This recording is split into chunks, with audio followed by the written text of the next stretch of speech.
우리 에베소서 9번째 시간입니다. 에베소서 1장 7절에서 10절까지 함께 읽도록 하겠습니다.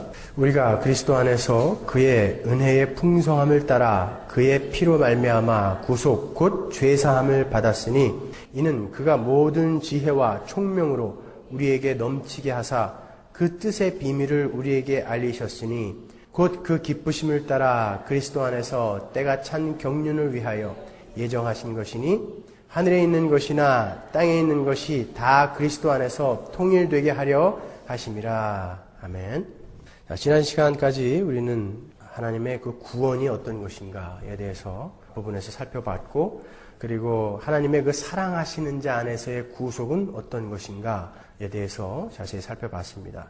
사도 바울은 그 구속이라는 것이 그 죄사함보다 훨씬 큰 것임에도 불구하고 구속, 곧 죄사함 이렇게 묘사함으로써 예수 그리스도를 통한 구속은 죄의 자각에서부터 시작되는 것이다.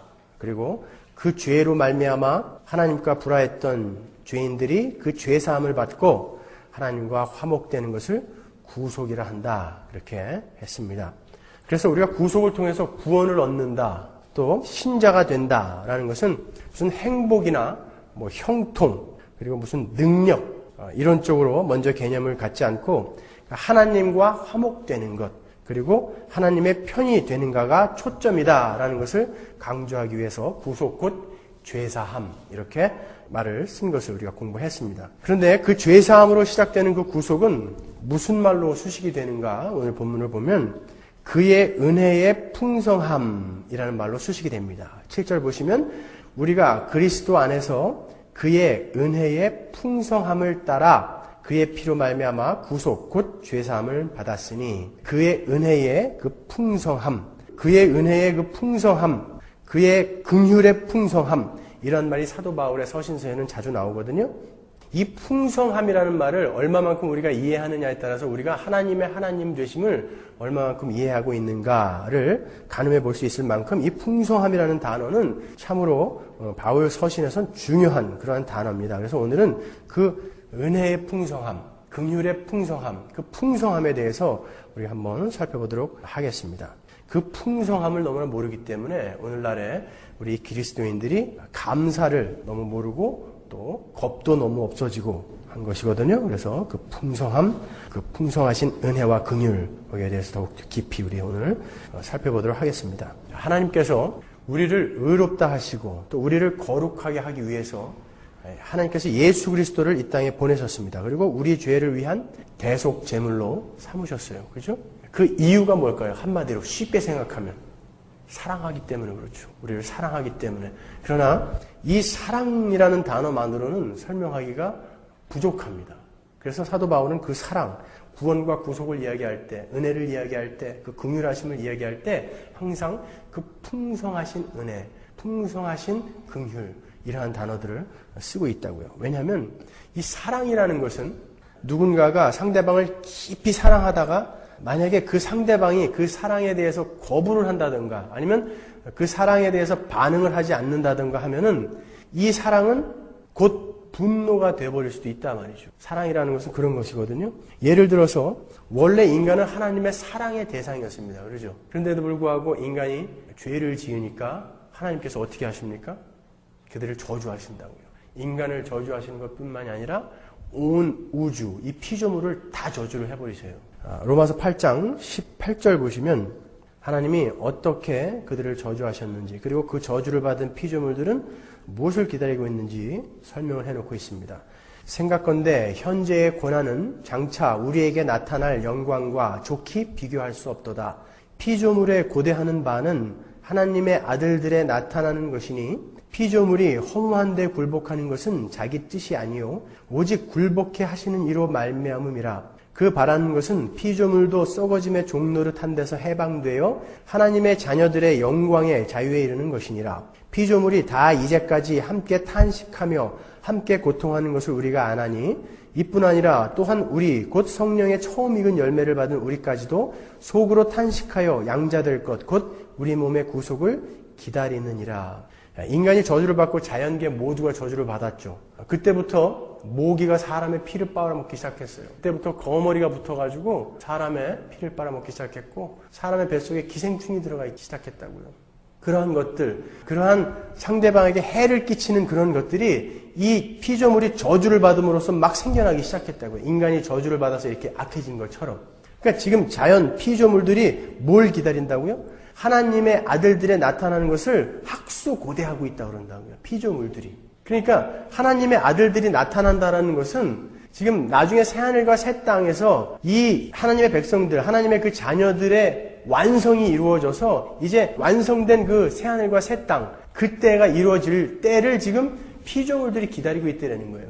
그때에는 이 피조물 또한 회복이 될 거라는 것이죠. 그러니까 여러분 여기에서 우리가 추론해낼 수 있는 것은 우리가 저 새하늘과 새 땅 천국에 가서 그 무슨 팅커벨처럼 날개 달고 이렇게 날아다니면서 뭐 아무것도 안 하고 그런 곳이 아니라 분명히 거기에는 이 피조물이 회복이 되고 거기에는 이 피조물이 있는 만큼 문화가 있는 곳이다라는 것이죠. 그러니까 재밌는 거예요, 천국은.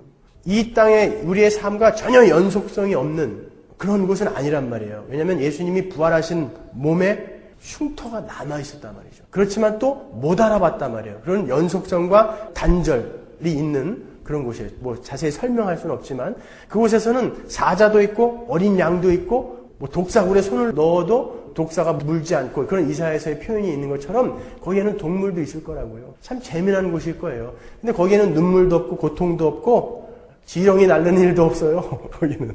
우리는 정말 거기에서 편안하게 서로를 너무 사랑만 하면서 지금 우리가 사랑하는 이거와는 비교할 수도 없는 그런 사랑만 하면서 거기에서 그냥 그것을 누리면서 사는 그런 곳이라고요. 그런 천국. 거기를 이 피조물들이 기다리고 있다. 그만큼 그 하나님의 사랑은 이렇게 진노로 바뀌었단 말이죠.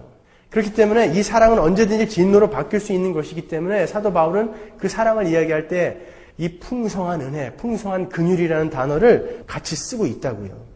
하나님은 자신이 사랑했던, 가장 사랑했던 인간이 이렇게 범죄를 하자 그들 모두를 저주해 버리셨습니다. 그래서 성경은 사랑을 이야기할 때 은혜와 긍휼의 풍성함 이런 말을 자주 쓰고 있는 이유는 우리가 갖고 있는 이 국어사전의 그 사랑이라는 개념 그것만으로는 너무 부족하기 때문에 함께 쓰고 있는 거예요. 우리 집사람이 불새라는 그런 드라마를 그 장모님이 빌려다가 토스해주면은 항상 재미나게 보더라고요. 그래서 저도 이제 주일날 설교가 끝나고 자기 전에 집사님 보고 있으면 옆에서 이렇게 보죠. 제가 그 드라마 같은 거 되게 좋아하거든요. 시간이 없어서 못 봐요. 요즘은 그래서 대폭 줄였습니다. 개그 콘서트와 우차사 2개로 그냥. 나머지는 못 봐요. 시간이 없어서. 근데 거기에 잠깐 보니까 그 남자 주인공의 그 옛 부인이 너무너무 이 남자를 사랑했더라고요, 보니까. 근데 이 남자가 거기에 대해서 반응이 없고 그 사랑한 만큼 반대급부를 그 여자한테 주지 않으니까 그것이 분노로 바뀌는데 무시무시하더라고요, 보니까. 사랑이라는 것은 그러한 양면성을 가지고 있다는 거예요. 그래서 항상 이렇게 긍휼과 은혜의 풍성하심 그런 걸 쓴다는 것이죠. 그러한 단어의 용례가 쓰인 곳이 에베소서 2장 4절에 있습니다. 긍휼의 풍성하신 하나님이 우리를 사랑하신 그 큰 사랑을 인하여 허물로 죽은 우리를 그리스도와 함께 살리셨고 너희가 은혜로 구원을 얻은 것이라. 여기 단어에서요. 이 구절에서 긍휼의 풍성하신 하나님이를 빼고 그냥 우리를 사랑하신 그 큰 사랑을 인하여라는 말만 써도 문맥상 아무 문제가 없다고요. 근데 왜 긍휼의 풍성하신 그 하나님이라는 말을 굳이 쓰냐면은 바로 조금 전에 제가 말씀드린 그러한 이유이기 때문에 그래요. 에베소서 2장 7절 보시면 이는 그리스도 예수 안에서 우리에게 자비하심으로써 그 은혜의 지극히 풍성함을 오는 여러 세대에 나타내려 하심이니라. 그 은혜의 지극히 풍성함이라는 단어를 일부러 쓰고 있다고요. 에베소서 3장 8절 보시면 모든 성도 중에 지극히 작은 자보다 더 작은 나에게 이 은혜를 주신 것은 측량할 수 없는 그리스도의 풍성을 이방인에게 전하게 하시고 하나님은 우리가 상상할 수 없는 그 풍성하신 은혜와 긍휼로 말미암아 우리를 사랑하셨기 때문에 사랑하다가 정 안 되면 문 탁 닫아버리고 그 다음부터 패는 그런 사랑은 아니란 말이에요. 그러니까 지금 먼저 힌트를 드리면 그 사랑은 모든 인간을 저주하셨어요. 그런데 어떤 한 무리의 백성들에게만 그 풍성하신 은혜와 긍휼을 근거로 한 그 사랑이 적용이 됐단 말이에요. 모든 인간은 저주받아 마땅해요. 이 피조물들처럼 다 저주받아 마땅한데 그 중에 어떤 한 무리에게만 이 은혜와 긍휼의 풍성하신 그 사랑이 적용이 되어졌다라는 거예요. 여러분, 우리가 신앙생활에서 가장 빠지기 쉬운 딜레마가 뭡니까? 내가 이러고도 그리스도인인가? 이거 아니에요. 내가 이러고도 정말 하나님 앞에 가서 나 천국 넣어주십시오 라고 이렇게 얘기할 수 있나? 이거 아닙니까? 그 질문에 대한 대답이 바로 이 풍성하신 은혜와 풍성하신 긍휼, 이 풍성하신 사랑, 풍성하신 하나님의 하나님 되심, 그게 해답이란 말이에요. 그분의 그 사랑이라는 것은 우리가 상상하는 그만큼이 아니라 우리가 상상할 수도 없는 그런 풍성한 것이기 때문에 거기에 대한 대답은 예스란 말이에요. 가서 우리는 주장할 수 있다는 것이죠. 하나님은 분명히 그 자리까지 우리를 완성해 가실 거예요. 그렇지만 지금 우리가 거기에 대한 끝까지 거기에 대한 것을 우리가 결론을 추론을 내지 못한다 할지라도 이 하나님의 풍성하심만 알면 그 사랑이 얼마나 큰 건지만 알면 우리는 지금 내가 이 모양 이 꼴이라 할지라도 그 풍성하신 사랑과 그 은혜가 그 긍휼이 무엇인지 성경이 이렇게 명확히 설명하고 있으니까 나는 괜찮아. 나는 안심해도 돼로 갈 수 있단 말이에요. 그러니까 그 풍성하심 그것을 우리가 오늘 명확하게 이해하고 가자는 것이죠. 여러분, 우리는 물론 하나님을 경외해야 합니다. 그죠? 경외라는 것은 두려워한다라는 거예요. 공경하며 두려워한다라는 것이거든요. 그런데 그 두려움이라는 것은 하나님만이 신이시고 나는 피조물입니다라는 그 두려움이어야지 하나님, 혹시 하나님이 내 반대편에 서실지 모르겠습니다라는 그 두려움을 갖고 있으면 여러분은 그리스도인 아니라는 거예요. 그 두려움은 나중에 한번 이따가 살펴보겠지만 요한 1서에서 그 두려움을 갖고 있는 자는 그리스도인 아니다 그런다고요. 우리가 갖고 있는 하나님에 대한 경외로움, 그것은 하나님, 당신은 크신 분이고 나는 이렇게 작은 자입니다 라는 의미에서의 경외감이지, 하나님 혹시 하나님 내가 이런다고 해서 당신 나를 이렇게 등 돌리고 두들겨 패다가 지옥으로 보내는 건 아닙니까? 이거는 그리스도인이 갖는 그 두려움은 아니라는 것입니다. 이렇게 그리스도인의 신앙은 그가 하나님의 그 풍성하심, 그 하나님의 하나님 되심을 얼마만큼 우리가 많이 알고 있느냐, 그거에 따라서 우리의 신앙의 경중을 척도할 수 있는 거예요. 청량할 수 있는 거예요. 그러니까 하나님을 아는 지식과 신앙이 비례하는 거라고요. 어떻게 우리가 감정과 체험만을 가지고 우리의 신앙을 청량할 수 있겠어요? 우리의 신앙은 하나님을 아는 그 지식, 제야의 페커가 쓴 그 하나님을 아는 지식이라는 책 있죠? 거기 보면은 그 지식, 그것이 우리를 하나님을 알게 하고 하나님이 누구신지 알게 하고 하나님이 누구신지 아니까 그분에게 지은 우리의 죄가 얼마나 큰 것인지 알고 그 죄를 지은 자는 어디로 떨어져야 되는데도 불구하고 우리에게 허락되어진 그 은혜가 무엇인지를 알게 되는 거예요. 그런 것을 다 알아야 우리가 신앙이 좋다라고 이야기하는 것이죠.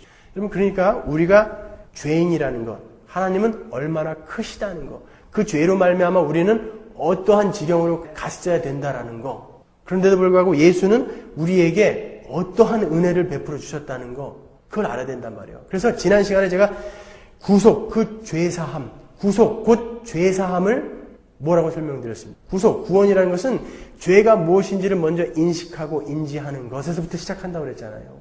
그러니까 여러분, 그 죄라는 게 여러분이 어떠한 죄인이라는 것을 여러분 어디에서 끌어내어서 여러분을 죄인이라고 그렇게 결정을 내리셨어요. 그냥 내가 나를 보니까 나는 죄인인 것 같다. 성경 어디에 그 죄인에 대한 자세한 설명이 되어 있죠? 로마서 1장 18절부터 로마서 3장 20절까지 우리의 모습이 명확하게 기록이 되어 있어요. 우리 죄인들의 모습이 어떠한 모습이며 그들은 어떠한 벌을 받아야 될 것인지를 로마서 1장 18절에서 3장 20절까지 명확히 기록이 되어 있어요. 제가 집에 가서 읽어보시라고 그러면 절대 안 읽을 거니까 오늘 같이 읽도록 하겠습니다. 좀 길어도. 잘 보세요. 여기에서 옆 사람 쳐다보면서 바로 너야 그러지 말고 자기의 가슴에 손을 얹으세요. 그러면서 이게 나구나라는 것을 깨달아 알으시라고요. 로마서 1장 18절, 하나님의 진노가 불의한 행동으로 진리를 가로막는 사람의 온갖 불경건함과 불의함을 겨냥하여 하늘로부터 나타납니다. 하나님을 알만한 일이 사람에게 환히 드러나 있습니다. 하나님께서 그것을 환히 드러내 주셨습니다. 이 세상 창조 때로부터 하나님의 보이지 않는 속성, 곧 그분의 영원하신 능력과 신성은 사람이 그 지으신 만물을 보고서 깨닫게 되어 있습니다. 그러므로 사람들은 핑계를 댈 수가 없습니다. 사람들은 하나님을 알면서도 하나님을 하나님으로 영화롭게 해드리거나 감사를 드리기는커녕 오히려 생각이 허망해져서 그들의 지각 없는 마음이 어둠으로 가득 차게 되었습니다. 사람들은 스스로 지혜가 있다고 주장하지만 실상은 어리석어서 썩지 않는 하나님의 영광을 썩을 사람이나 새나 네 발 달린 짐승이나 기어다니는 동물의 형상으로 바꾸어 놓았습니다. 그러므로 하나님께서는 사람들이 마음의 욕정대로 하도록 더러움에 그대로 내버려 두시니 서로의 몸을 욕되게 하였습니다. 사람들은 하나님의 진리를 거짓으로 바꾸고 창조주 대신에 피조물을 숭배하고 섬겼습니다. 하나님은 영원히 찬송을 받으실 분이십니다. 아멘. 이런 까닭에 하나님께서는 사람들을 부끄러운 정욕 속에 내버려 두셨습니다. 여자들은 남자와의 바른 관계를 바르지 못한 관계로 바꾸고 또한 남자들도 이와 같이 여자와의 바른 관계를 버리고 서로 욕종에 불탔으며 남자가 남자로 더불어 부끄러운 일을 하였습니다. 그래서 그들은 그 잘못에 마땅한 대가를 스스로 받았습니다. 사람들이 하나님을 인정하기를 싫어하므로 하나님께서는 사람들을 해서는 안 될 일들을 하게 타락한 마음자리에 내버려 두셨습니다. 사람들은 온갖 불의와 악행과 탐욕과 악의로 가득 차 있으며 시기와 사리와 분쟁과 사기와 적의로 가득 차 있으며 수군거리는 자요, 중상하는 자요, 하나님을 미워하는 자요, 불손한 자요, 오만한 자요, 자랑하는 자요, 악을 꾸미는 모략꾼이요, 부모를 거역하는 자요, 우매한 자요, 신의가 없는 자요, 무정한 자요, 무자비한 자입니다. 그들은 이와 같은 일을 하는 자들은 죽어야 마땅하다는 하나님의 공정한 법도를 알면서도 자기들만 이런 일을 하는 것이 아니라 이런 일을 저지르는 사람을 주둔하기까지 합니다. 일부예요. 서론. 여기까지만 읽었는데도 이게 나지요. 그러므로 남을 심판하는 사람은 그가 누구이든지 죄가 없다고 변명할 수 없습니다. 남을 심판하면서 똑같은 일을 하고 있으니 결국 남을 심판하는 것은 바로 자기 스스로를 정죄하는 것입니다. 우리는 하나님의 심판이 이런 일을 하는 사람들에게 공정하게 내리신다는 것을 알고 있습니다. 공정한 하나님의 그 공평하심에 따르면 우리는 다 죽어야 된다는 거예요. 이런 일을 하는 사람들을 심판하면서 스스로 그런 일을 하는 사람이 있는데 그런 사람이 하나님의 심판을 피할 수 있을 줄로 생각합니까? 더구나 하나님께서 인자하심을 베푸셔서 사람을 인도하여 회개하게 하신다는 것을 알지 못하고 오히려 하나님의 풍성하신 인자하심과 관용하심과 오래 참으심을 업신여기기까지 한다니 될 말입니까? 그런 사람은 완고한 마음과 회개하지 않는 마음을 가지고 있으므로 하나님께서 진노를 터뜨려 의로운 심판을 하실 그날을 앞에 두고 자기가 받을 진노를 스스로 쌓아 올리고 있습니다.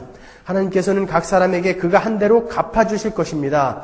참으면서 선한 일을 하여 영광과 존귀와 불멸의 것을 구하는 사람에게는 영원한 생명을 주시고 이기심에 얽매여서 진리를 거스르고 불의를 따르는 사람에게는 진노와 분을 내리실 것입니다. 큰일 난 거예요. 악한 일을 하는 모든 사람에게는 먼저 유대 사람을 비롯하여 그리스 사람에게 이르기까지 환난과 고통이 있을 것이요 선한 일을 하는 모든 사람에게는 먼저 유대 사람을 비롯하여 그리스 사람에게 이르기까지 영광과 존귀와 평강이 있을 것입니다. 하나님께서는 사람을 차별함이 없이 대하시기 때문입니다. 율법을 모르고 범죄한 사람은 율법과 상관없이 망할 것이요 율법을 알고 범죄한 사람은 율법을 따라 심판을 받을 것입니다. 하나님 앞에서는 율법을 듣는 사람이 의로운 사람이 아닙니다. 오직 율법을 실천하는 사람이라야 의롭게 될 것이기 때문입니다. 율법을 가지지 않은 이방 사람이 사람의 본성을 따라 율법이 명하는 바를 실천하면 그들은 율법을 가지고 있지 않아도 자기가 자기에게 율법이 됩니다. 그런 사람은 율법이 요구하는 일이 자기의 마음에 적혀 있음을 드러내 보입니다. 그들의 양심도 이 사실을 증언합니다. 그들의 생각들이 서로 고발하기도 하고 변호하기도 합니다. 이런 일은 내가 전하는 복음대로 하나님께서 그리스도를 내세우셔서 사람들이 감추고 있는 비밀들을 심판하실 그날에 드러날 것입니다. 그런데 스스로 유대 사람이라고 하면서 율법을 의지하며 하나님을 자랑하며 그분의 뜻을 알며 율법으로 가르침을 받아서 옳고 그른 것을 분간할 줄 안다고 자부하는 사람이 있습니다. 그런데 그런 사람일수록 스스로 눈먼 사람의 길잡이요 어둠 속에 있는 사람의 빛이라고 생각합니다. 율법에서 모든 지식과 진리의 근본을 터득하였다고 하면서 스스로 어리석은 사람의 교사요 어린아이의 선생으로 확신합니다. 그렇다면 그런 사람이 남은 가르치면서도 왜 자기 자신은 가르치지 않습니까? 도둑질을 하지 말라고 설교하면서도 왜 도둑질을 합니까? 간음을 하지 말라고 하면서도 왜 간음을 합니까? 우상을 미워하면서도 왜 신전의 물건을 훔칩니까? 율법을 자랑하면서도 왜 율법을 어겨서 하나님을 욕되게 합니까? 성경에 기록된 바 너희 때문에 하나님의 이름이 이방 사람들 가운데서 모독을 받는다 한 것과 같습니다. 율법을 지키면 할례를 받은 것이 유익하지만 율법을 어기면 받은 할례는 할례를 받지 않은 것으로 되어버립니다. 그러므로 할례를 받지 않은 사람이 율법의 규정을 지키면 할례를 받지 않아도 할례를 받은 것으로 여김받지 않겠습니까? 그리고 본래 할례를 받지 않은 사람이라도 율법을 온전히 지키는 사람은 율법의 조문을 가지고 있고 할례를 받은 사람이면서도 율법을 지키지 않는 사람을 정죄할 것입니다. 겉모양으로 유대 사람이라고 해서 유대 사람이 아니요 겉모양으로 살에다가 할례를 받았다고 해서 할례가 아닙니다. 오히려 속이 유대 사람인 사람이 유대 사람이며 율법의 조문을 따라서가 아니라 성령을 따라서 마음에 받는 할례가 참 할례입니다. 이런 사람은 사람에게서가 아니라 하나님에게서 칭찬을 받습니다. 그러면 유대 사람의 특권은 무엇이고 할례의 이로움은 무엇입니까? 모든 면에서 많이 있습니다. 첫째는 그들이 하나님의 말씀을 맡았다는 것입니다. 그런데 그들 가운데서 얼마가 신실하지 못했으면 어떻습니까? 그들이 신실하지 못했다고 해서 하나님의 신실하심이 없어지겠습니까? 그럴 수 없습니다. 사람은 다 거짓말쟁이이지만 하나님은 참되십니다. 성경에 기록된 바 주께서 말씀하실 때에 주님의 의로우심이 드러나고 주께서 판단받으실 때에 주께서 이기십니다 한 것과 같습니다. 그런데 우리의 불의가 하나님의 의를 드러나게 한다면 무엇이라고 말하겠습니까? 우리에게 진노를 내리시는 하나님이 불의하시다는 말씀입니까? 내가 사람들이 말하는 방식으로 말합니다마는 절대로 그럴 수 없습니다. 사실 그렇다면 하나님께서 어떻게 세상을 심판하실 수 있겠습니까? 또 나의 거짓으로 하나님의 참되심이 더욱 분명하게 드러나서 그분에게 영광이 돌아간다면 왜 내가 여전히 죄인으로 판정을 받아야 하느냐 하고 물을 수도 있을 것입니다. 그러나 좋은 일이 생기라고 악한 일을 하자 하고 말할 수 있겠습니까? 사실 어떤 사람들은 우리가 그런 말을 한다고 비방합니다. 그런 사람들은 심판을 받아야 마땅합니다. 그러면 어떻습니까? 우리 유대 사람에게 더 나은 것이 있습니까? 전혀 없습니다. 유대 사람이나 그리스 사람이나 다 같이 죄 아래 있음을 우리가 이미 지적하였습니다. 성경에 이렇게 기록되어 있습니다. 의인은 없다. 한 사람도 없다. 깨닫는 사람도 없고 하나님을 찾는 사람도 없다. 모두가 곁길로 빠져서 쓸모가 없게 되었다. 선한 일을 하는 사람은 없다. 한 사람도 없다. 그들의 목구멍은 열린 무덤이다. 혀는 사람을 속인다. 입술에는 독사의 독이 있다. 입에는 저주와 독설이 가득 찼다. 발은 피를 흘리는 일에 빠르며 그들이 가는 길에는 파멸과 비참이 있다. 그들은 평화의 길을 알지 못한다. 그들의 눈에는 하나님을 두려워하는 빛이 없다. 우리는 율법에 있는 모든 말씀이 율법 아래 사는 사람에게 말하는 것임을 압니다. 그것은 모든 입을 막고 온 세상을 하나님 앞에서 유죄로 드러내시려는 것입니다. 그러므로 율법을 지킴으로써 하나님 앞에서 의롭다고 인정받을 사람은 아무도 없습니다. 율법으로는 죄를 인식할 뿐입니다. 그러면 방법이 없어요.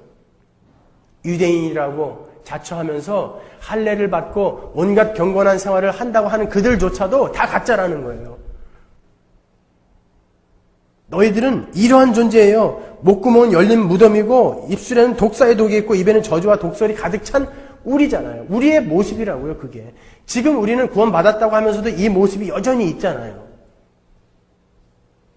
우리의 죄. 이 죄를 여러분, 내가 누구인지 알고 싶으면 항상 로마서 1장 18절부터 3장 20절까지 하루에 12번씩 읽으세요. 이게 나다. 이게 난데 21절에 뭐라고 됩니까? 이게 너희들인데 그러나 이 단어에다 동그라미 치시는 거예요.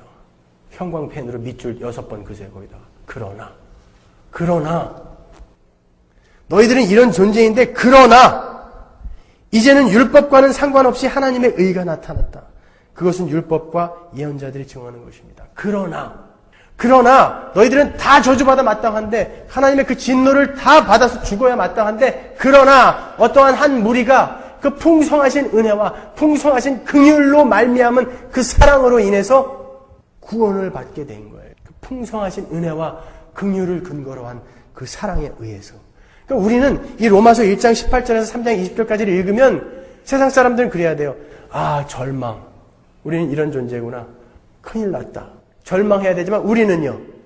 절망하면 안 돼요. 여러분 여기에서 두려움을 여러분이 느낀다면 여러분 그리스도인 아니라니까요. 이 구절을 읽으면서 다 읽고 나서 그런데 어떻게 내가 구원을 받게 된 거야 라고 감사로 가야지 우리가 그리스도인이란 말이에요. 이걸 읽으면서 그런데 어떻게 내가 요한계시록을 읽으면서 다 얼마나 무시무시한 내용들이 적혀 있습니까? 그런데 나는 어떻게 거기에서 빠져나오게 된 것일까라고 감사로 가야 된다는 거예요. 내가 이러고도 천국 갈 수 있나? 이 모습들이 아직도 내 안에 이렇게 있는데 내가 이러고도 천국 갈 수 있나가 아니라 그럼에도 불구하고 하나님의 그 풍성하신 은혜와 그 풍성하신 긍휼과 그 풍성하신 그 사랑은 나를 반드시 이 끝까지 끌고 가겠구나. 그래서 감사로 가는 거예요. 여러분 탕자의 비유에서 그 아들이 쥐염 열매, 돼지가 먹는 그 쥐염 열매도 못 먹어가지고 그렇게 처참한 상태, 그 처참한 죄인의 모습이거든요. 그 상태까지 갔어요. 그래서 혹시 아버지가 나를 하인으로라도 받아주면 그 집에는 그래도 먹을 거라도 있는데 그리고 돌아간다고요. 그런데 그 아버지가 그 자식이 뭘 잘한 게 있어요? 아무것도 잘한 거 없잖아요. 가서 탕진하고 그냥 엉망인 모습으로 돌아왔는데 그 아버지가 소잡고 반지 끼워주고 싱싱 켜주고 하면서 그렇게 환대를 한다고요. 그게 바로 우리 그리스도인의 특권이라는 거예요. 우리는 여러분의 지금 그 형편없는 모습으로 그걸 근거로 하나님이 구원해 주신 게 아니라 그분의 풍성하신 은혜, 풍성하신 그 긍휼을 바탕으로 한 그 사랑, 그것으로 우리를 구원하신 것이기 때문에 내가 이꼴로 어떻게 해가 아니라 내가 이럼에도 불구하고 하나님은 어떻게 나를 구원하셨습니까? 라는 감사로 가셔야 된다는 말이에요, 여러분. 우리가 이 풍성함, 하나님의 이 풍성하심, 그 하나님의 하나님 되심을 우리가 명확히 성경에서 자꾸 알아가지 않으면 계속 그 앞에서 빚진 자로밖에 살 수 없어요. 그 아들이 아버지께 돌아가가지고 그 아버지가 그렇게 은혜와 긍휼이 풍성하신, 사랑이 풍성하신 아버지라는 것을 깨달아 알지 못하면 아버지가 밥 한 그릇 줄 때마다 수첩에다 적어놔야죠. 갚아야 되니까. 돼지갈비 해주는 날은 큰일 나는 거죠. 이거 어떻게 갚나. 복지계라도 나오는 날은 큰일 나는 거예요. 그건 또. 이걸 어떻게 갚나. 계속 우리는 계산해야 돼요. 갚을 거를. 그러나 아버지의 그 풍성함, 그것을 아는 자들은 그 안에서 자유와 안식을 누리는 거예요. 하나님, 그 아버지의 아버지 되심, 그 하나님의 영광이 나를 이렇게 만들어가고 계시군요. 여러분, 이걸 무엇과 바꾸시려고 그러는 거예요, 이거를. 여러분, 요한일서 4장에 이런 말을 써놨습니다. 16절에 보시면, 우리는 하나님께서 우리에게 주시는 사랑을 알고 믿었습니다. 하나님은 사랑이십니다. 사랑 안에 있는 사람은 하나님 안에 있고 하나님도 그 사람 안에 계십니다. 이것으로써 사랑은 우리에게서 완성된 것이니 곧 심판날에 우리가 담대함을 가지는 것입니다. 우리가 이렇게 담대해지는 것은 그리스도께서 사신 대로 우리가 이 세상에서 그대로 살기 때문입니다.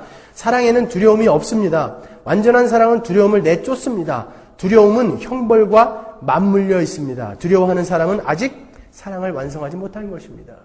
그 예수 그리스도의 그 구원은 이미 완성되었죠. 과거 시제. already. 완성되었다고요. 그렇기 때문에 우리는 여러분 그 죄책, 그 두려움에서는 거기에서는 이미 벗어나셔야 되는 거예요. 회개는 해야죠, 우리가. 반성은 해야죠. 그렇지만 그 죄책, 거기에 여러분이 머물면 안 돼요. 자기를 스스로 정죄하지 말라 말이에요. 그 두려움에서는 여러분 벗어나셔야 됩니다. 그 두려움에서 벗어나게 만드는 그 단어가 바로 하나님의 풍성하심, 그거라고요. 하나님은 화가 나서 우리에게 벌을 주어서 영원한 저주의 땅으로 내려 꽂아버리시는 분이 아니라 때때로 우리가 우리의 삶에 막 이해할 수 없는 일이 일어날 때 하나님이 지금 나를 두들겨 패시는구나. 드디어 하나님이 나를 버리셨구나. 이렇게 생각하는 사람들도 있더라니까요. 그게 아니라 하나님은 우리를 교훈하시는 거라고 그랬잖아요. 교훈, 파이데이아. 자식을 자식답게 만들기 위한 교훈. 우리 막내 아들이 한국에 가면은 할머니가 항상 이렇게 용을 넣은 한약을 해줘요, 애기들을. 요번에도 가니까 그렇게 할머니가 약을 해줘서 약을 지금은 잘 먹는데요, 커서. 작년까지만 해도 저랑 같이 갔잖아요, 작년에는. 그 비싼 용을 어디 그것도 그냥 한약방에 가서 한 게 아니라 옛날 분들은 어디 또 그렇게 잘하는 데를 아는 데가 있더라고요. 비싸고 잘하는데. 거기까지 가서 해온 거를 갖다가 이 막내 아이가 너무 쓰니까 안 먹는 거예요, 그걸. 거기다가 막 발버둥을 치다가 홀랑 쏟았어요. 세상에. 제가 갑자기 그냥 욱하는 이 성질을 못 이기고 볼기를 몇 대 때렸죠. 그랬더니 우리 막내가 그때 You hate me. You hate me 그러더라고요. 아니요, 제가 우리 아들이 정말 미워서 그런 거예요. 미워서 그 쓴 약을 그냥 막 옥주에 쳐 넣어서 먹이는 거예요. 미워서 그거 안 먹었다고 때리냐고요. 건강하게 병 안 걸리고 잘 자라라고 아비된 마음으로 쓴 약 먹이고 말 안 들으면 패기도 하고 하는 거 아닙니까? 우리가 혹시 그러한 징계 같은 것을 받는다고 할 때 우리는 오히려 거기에서 그 풍성하신 사랑을 더 느껴야만 되는 거예요. 그리스도인들은요. 그걸 가지고 아각거리면서 당신 입장을 바꿔놓고 생각해보자고 그러면 안 된다는 것이죠. 그 풍성하심, 그것을 우리는 명확히 좀 알고 있어야 된다고요. 여러분, 그 풍성하심이 얼마나 큰 건지 알면, 정말 그것을 안다면 그 자잘한 것에는 별로 관심 두지 않아요. 우리 아이는 25센트짜리가 제일 큰 돈인 줄 알아요. 왜냐면 마켓에 가서 걔가 유일하게 살 수 있는 게 동전 넣고 돌리면 나오는 거 그거 있잖아요. 둥그런 거. 걔는 살 게 그거밖에 없어요. 그러니까 지 이모가 밥 사 먹으라고 100불을 주면 그걸 25전짜리를 바꿔달라고 저한테 갖고 와요. 그럼 저는 낼름 바꿔주죠. 4개로. 왜냐면 저는 그 100불짜리의 가치를 아니까요. 걔는 몰라요. 저는 차에 25전짜리가 수북히 쌓여 있어도 별로 거기에 관심이 없어요. 근데 우리 아이는 아직 모르니까 거기에 목숨 걸고 있다니까요. 아니 3,000불짜리 마틴 기타가 있는데 왜 99불짜리 마톤 기타를 제가 관심을 두겠냐고요. 값어치 있는 어떤 것을 발견한 자는 거기에 대해서 관심 별로 두지 않아요. 아니요. 여러분, 제가 가난하게 살자라고 그러는 거 아니에요. 돈도 벌고 이왕이면 부자로 잘 사세요. 행복하게 정말 잘 사시라고요. 그렇지만 그것만을 이 신앙의 목적으로 삼지 말라는 거예요. 여러분, 하나님의 뜻에 맞게 살기 위해서 혹시 손해봐야 될 일이 있으면 이 큰 뜻을 위해서 이 정도는 손해볼 줄 아는 사람이 되자는 거예요. 어떻게 해서든지 이것을 움켜잡으려고 하는 이 가치를 위해서는 때로는 우리가 손해를 보자는 거예요. 여러분, 신앙생활을 그렇게 하는 사람들이 있죠. 교회에 와서 내가 시간을 투자하고 헌금을 하고 하면 하나님이 이 땅에서 나에게 10배, 100배로 복을 주실 거야. 만약에 그렇게 신앙생활 하신다면 여러분은 큰 착각하시는 거예요. 여러분 아직도 그 풍성하심을 모르시는 거예요.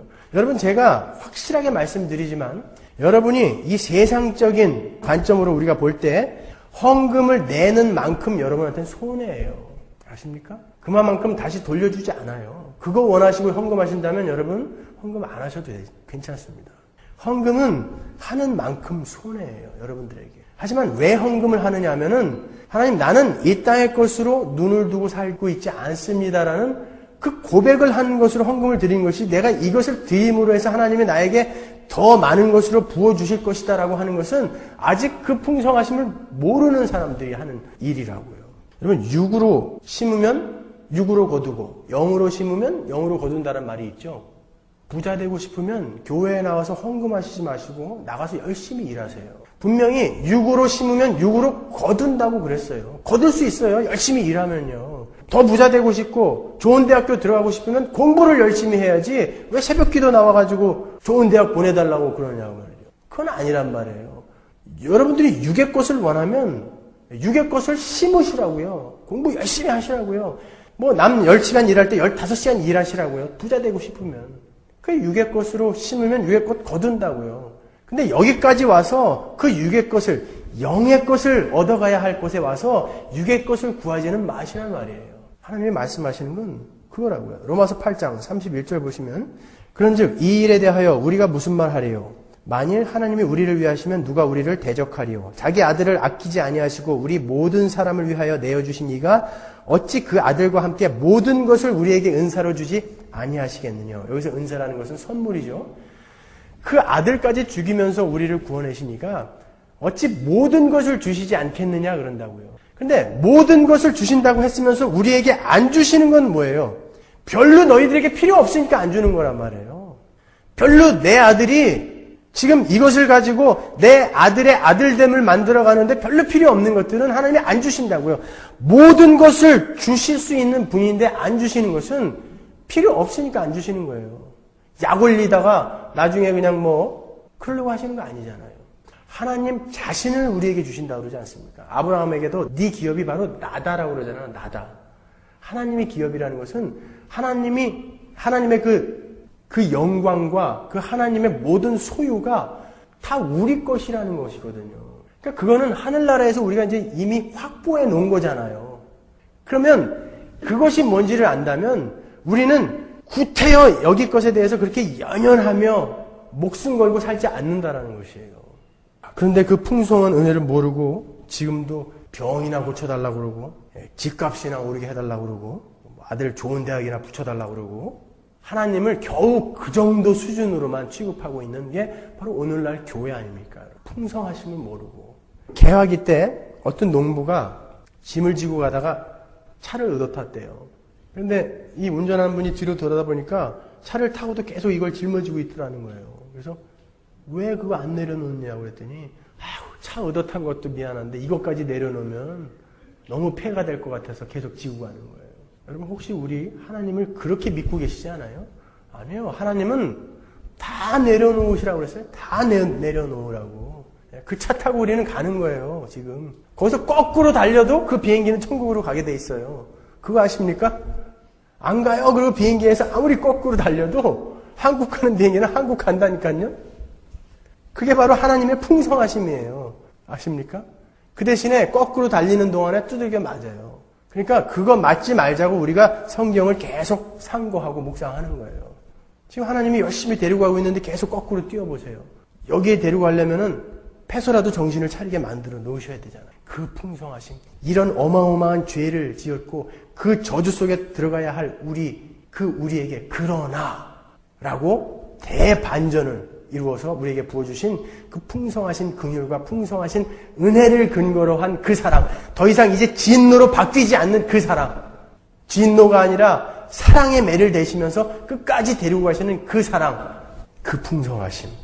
그 풍성하심을 아는 자들은 항상 기뻐하고 쉬지 않고 기도하며 범사에 감사한 삶을 산다고요. 쉬지 않고 기도한다는 게 여러분 얼마 전에 제가 예화로 들어드린 그 목사님 얘기처럼 주 예수여 나에게 긍휼을 베풀어 주옵소서. 이거 하루에 3,000번씩 하면 뭐 쉬지 않고 기도한다는 거라고 그렇게 설교를 하셨잖아요. 그게 아니란 말이에요. 기도라는 게 뭐라고 그랬어요?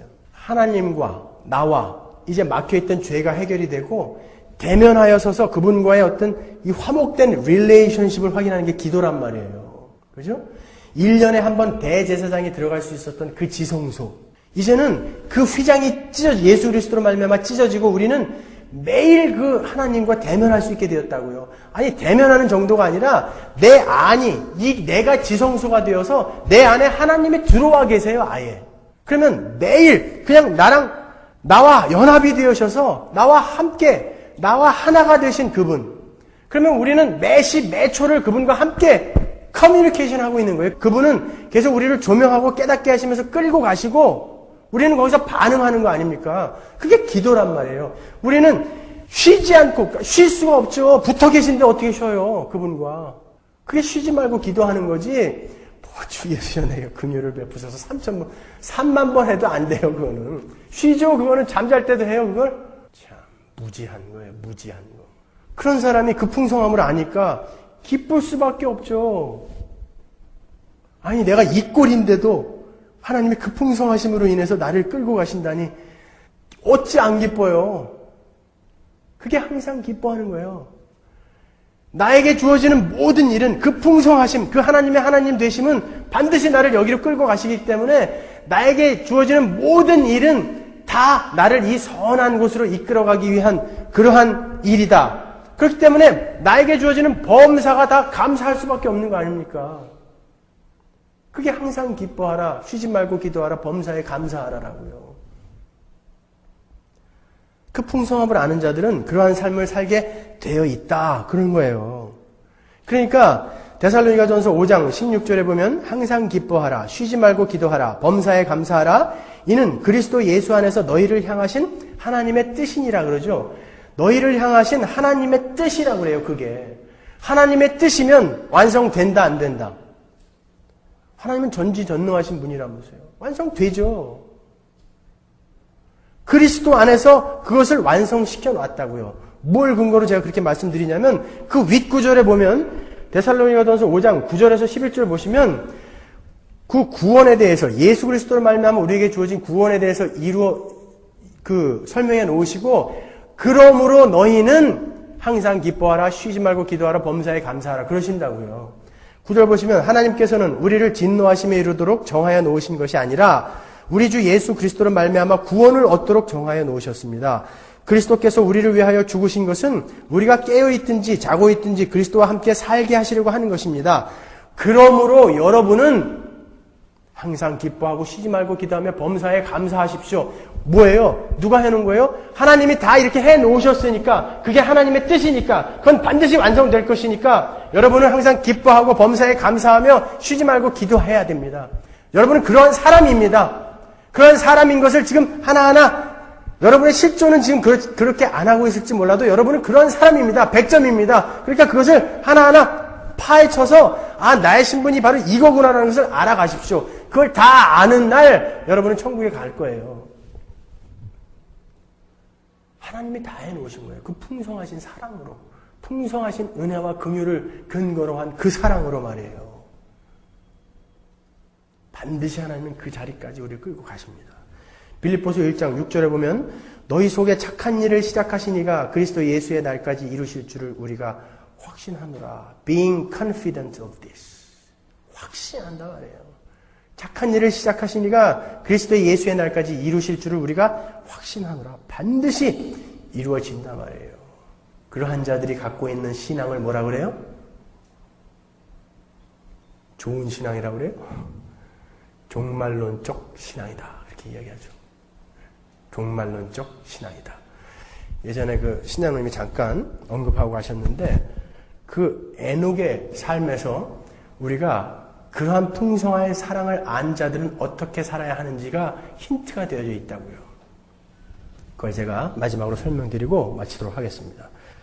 그러면 요한복음 11장 25절에서 26절 보면 예수께서 가라사대 나는 부활이요 생명이니 나를 믿는 자는 죽어도 살겠고 무릇 살아서 나를 믿는 자는 영원히 죽지 아니하리니 그래요.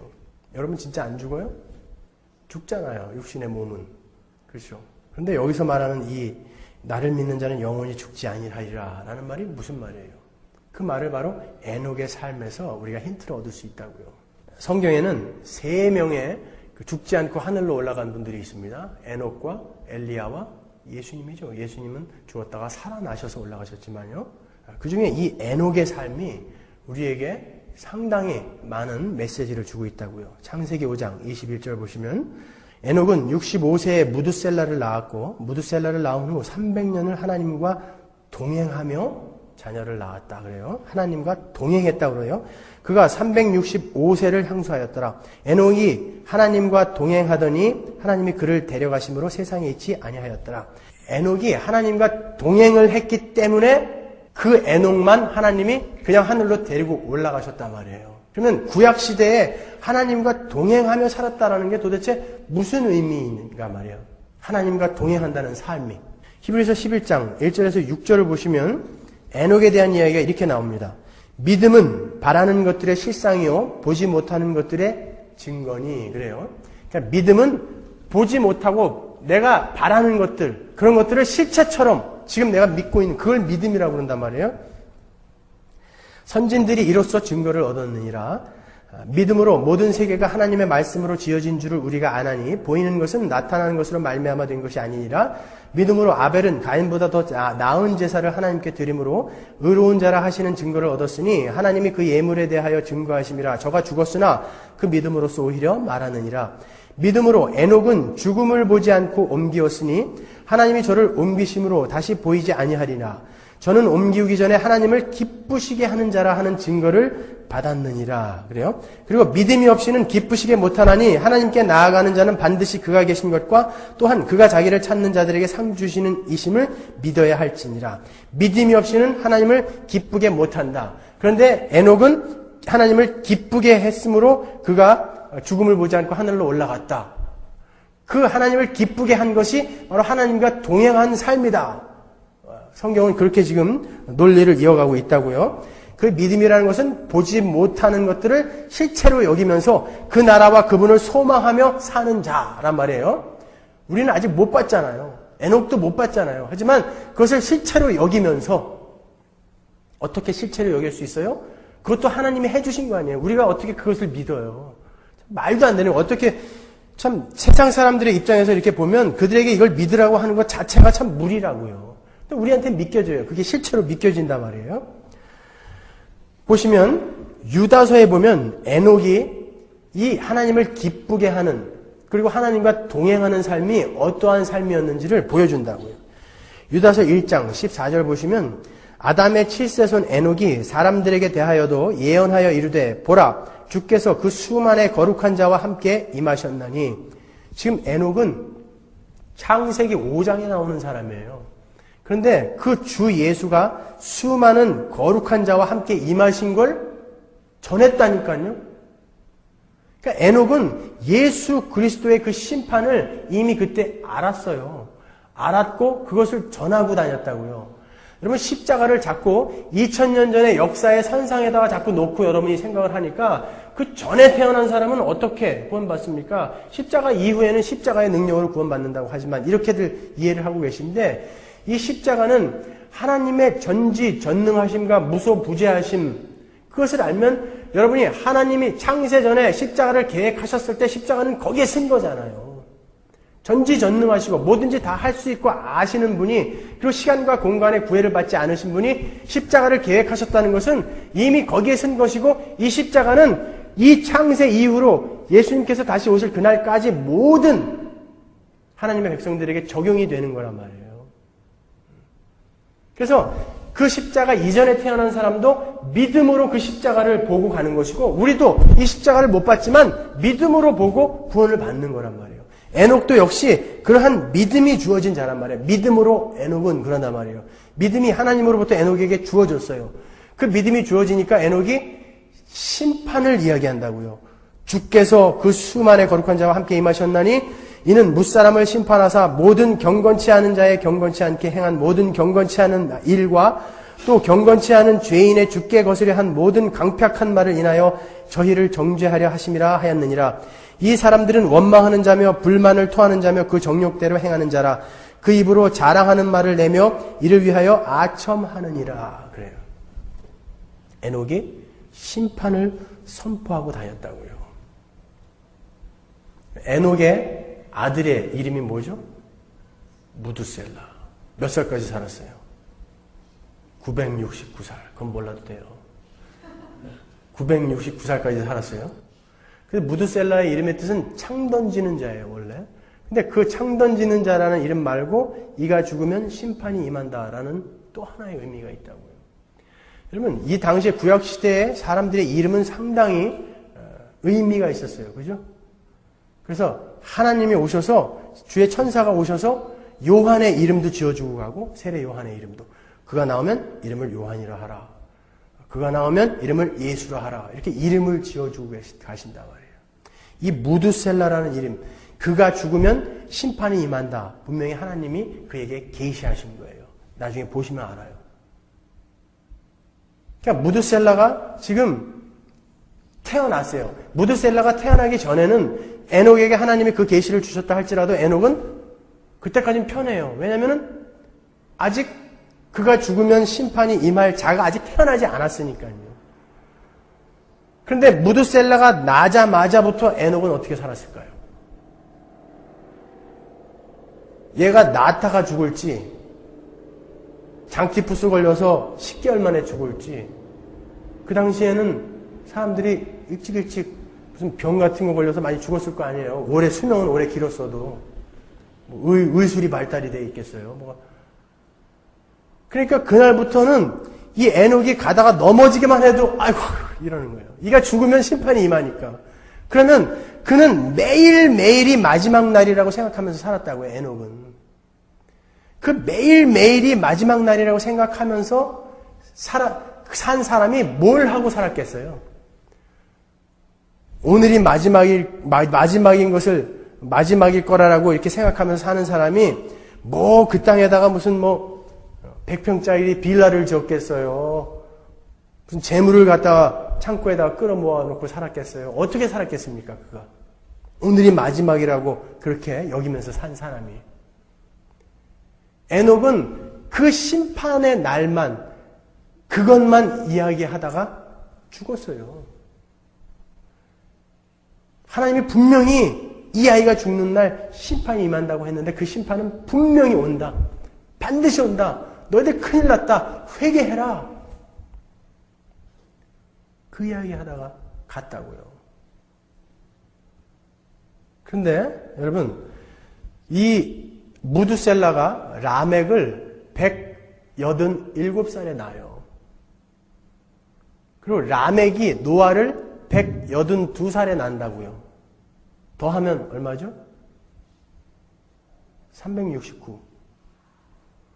노아가 태어나서 600년이 지난 노아가 600세 되던 해에 홍수가 임하죠. 창세기 7장 보면.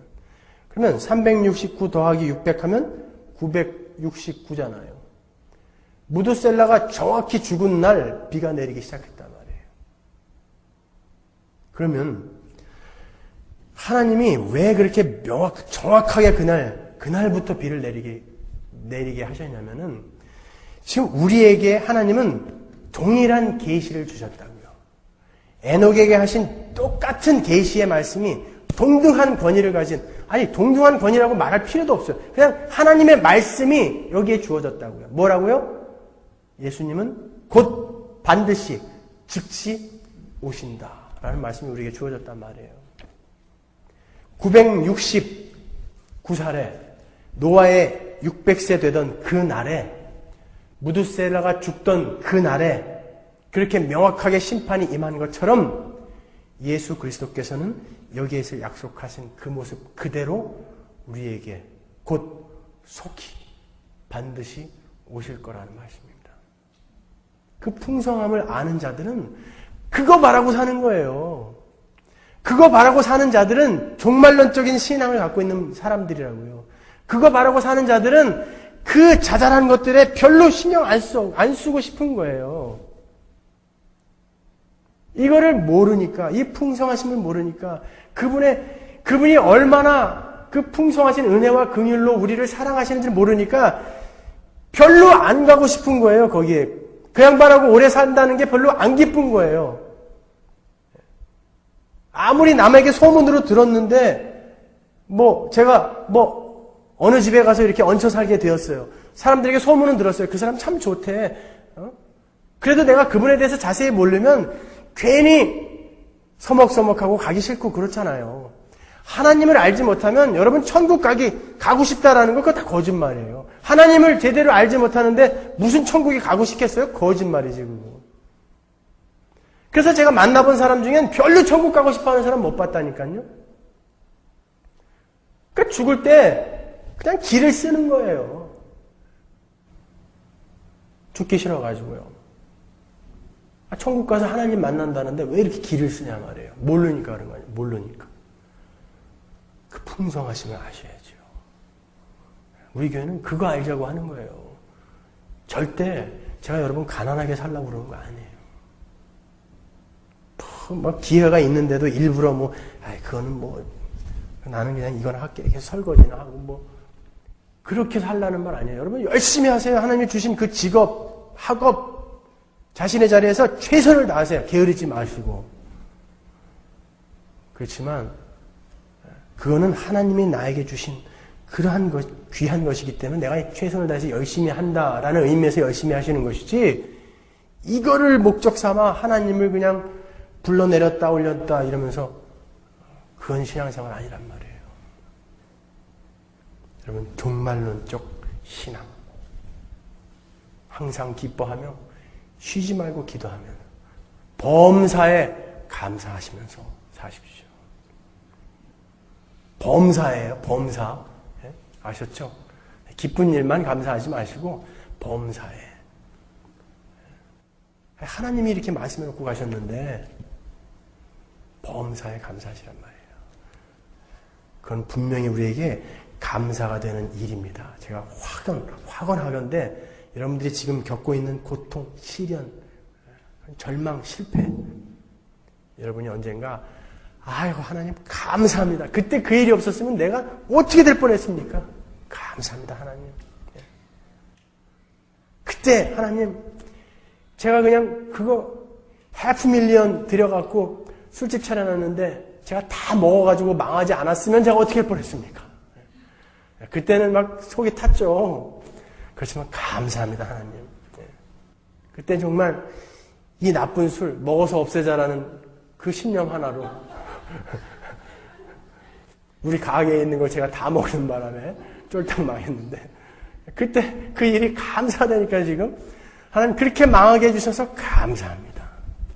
그러한 일들이 여러분들의 삶에서도 이제 간증거리로 막 일어날 거예요, 여러분. 지금 주저앉아 계신 분들 일어나십시오. 범사에 감사하는 삶, 그 종말론적 그런 신앙생활, 거기에 푹 젖어 사는 우리 서문화 교인들 되길 바랍니다. 기도하겠습니다.